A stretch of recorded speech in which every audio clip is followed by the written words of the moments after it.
Les images ont fait le tour du monde. Des centaines de Népalais, Indiens, Africains, travaillant sous des températures de 45 degrés pour construire de gigantesques stades en un temps record. Selon l'Organisation internationale du travail, il y a eu, rien qu'en 2020, 50 morts et plus de 500 blessés graves. Sharon Burrow dirige une ONG qui défend les droits des travailleurs. Avec elle, nous avons pu visiter un camp d'ouvriers lors des premiers chantiers de la Coupe du Monde, en 2014. C'est une visite clandestine, sans autorisation de l'entreprise qui gère ces installations. Bonjour. On vient juste voir quelques amis, ok? Il faut faire vite. L'agent de sécurité est déjà en train d'appeler quelqu'un. On va faire ce qu'on peut et après on va devoir partir. Si la police arrive, elle peut nous arrêter et nous expulser du pays. Les médias, comme les ONG, ne sont pas les bienvenus dans certains camps. Nous comprenons vite pourquoi.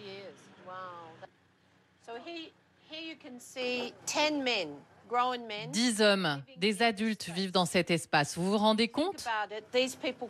Ces gens viennent ici pour travailler, pour aider le Qatar à construire ces villes magnifiques, et voilà où ils se retrouvent. C'est aussi illégal. La loi au Qatar autorise au maximum 4 travailleurs par chambre et pas de lits superposés.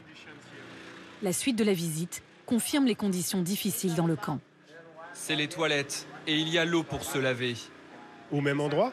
Oui, au même endroit. Ça vous va? Non, ça ne va pas. Les conditions de vie sont misérables. Un frigo et une cuisine sordide pour des dizaines de travailleurs. On est 40 à l'utiliser. On met tous notre nourriture ici. L'entreprise n'en achète qu'une fois par semaine, le vendredi. Quand il fait très chaud, la nourriture se dégrade. On ne peut plus la cuisiner ni la manger. Et au milieu de l'été, avec un seul frigo de cette taille, ce n'est pas possible. Pour cuisiner, les ouvriers ont une gazinière. Mais l'installation est cassée et dangereuse. Et il n'y a qu'un point d'eau pour 130 personnes. Le filtre n'est changé qu'une fois tous les 6 mois?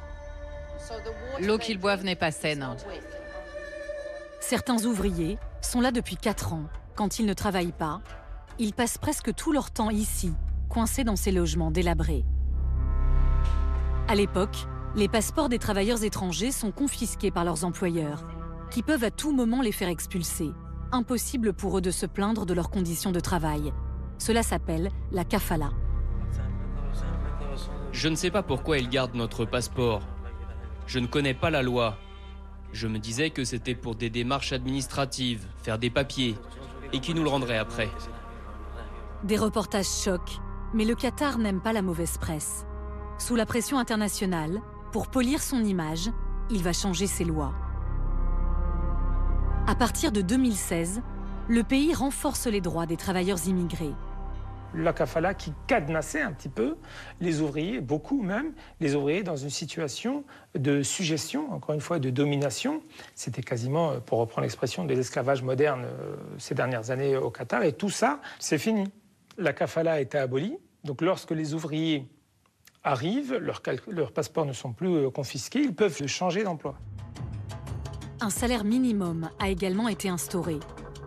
Il s'élève depuis mars 2021 à 275 € par mois, auxquels s'ajoutent 190 € de frais de logement et de nourriture quand ils ne sont pas assurés par l'employeur.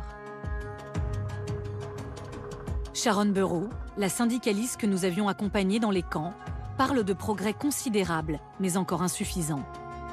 Il y a eu des progrès incroyables, des lois existent, mais leur application reste encore un défi pour le gouvernement. Il devra annoncer des sanctions plus lourdes contre les entreprises qui ne les respectent pas.